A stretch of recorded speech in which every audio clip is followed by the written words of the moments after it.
You remember your own first days and say nothing. There is nothing to say that would help. He'll either stop or he won't. The woman gives you a small task that surprises you.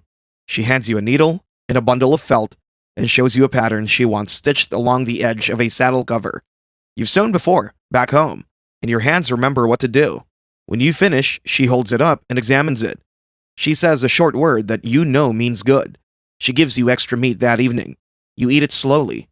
You understand what the merchant's wife meant. Skill keeps you alive. You become more useful. You practice the stitching pattern on scraps until you can do it faster. The woman watches you work one afternoon, and something in her expression shifts, becomes almost thoughtful. She starts bringing you more specialized tasks, delicate work, complex patterns, repairs on items that matter. You realize you've crossed a line into something new, something between captive and craftsperson. And while you're not free, you're less easily disposable. You're 19 and the woman's husband dies in a battle somewhere east. The news arrives by rider. The woman wails for 2 days and the whole camp is still and heavy. Then she stops and begins managing the household with a harder efficiency than before.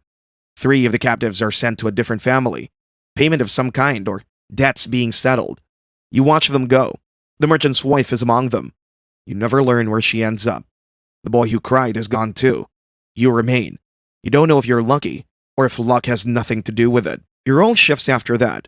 The woman relies on you more. You're inside the tent more often, mending, preparing food, managing the younger captives who pass through. Your language is good enough now to translate occasionally when traders arrive. The woman watches you do this with narrowed eyes the first time, as if surprised to discover what you've become.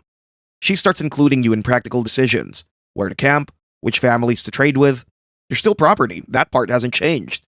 But now you're useful property, and you've learned that that's the difference between breathing and not. You're 21 and a Mongol officer notices you during a trade gathering. He's younger than the woman, with a direct stare and rings on 3 fingers. He asks to purchase you, and she names a price that makes him laugh. He pays it anyway. You're given 2 days to gather your things. The woman hands you a felt blanket and a leather pouch of dried meat for the journey. She doesn't say anything else. You bow and leave. You don't feel grief exactly. You feel the cold air of a door left open. The officer's household is larger, more complex. He has 2 wives and a collection of servants and captives from 5 different nations.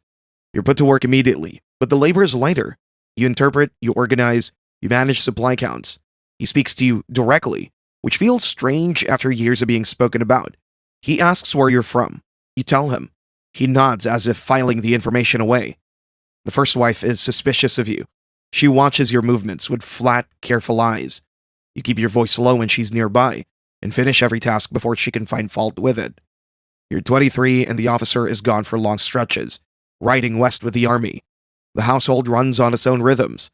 You've learned to read the mood of the camp, which mornings are safe, and which ones are taut with some tension that you can't see the source of. You sleep better than you have in years, which feels like a betrayal of something, though you can't name what. The merchant's wife would have something sharp to say about that. You think of her sometimes. You hope she landed somewhere with less cold. The officer returns from the Western campaign with a scribe in his retinue who speaks your mother tongue. Hearing it after 9 years is like touching something you thought had dissolved. The scribe is a small, nervous man who is captured from a city you've heard of.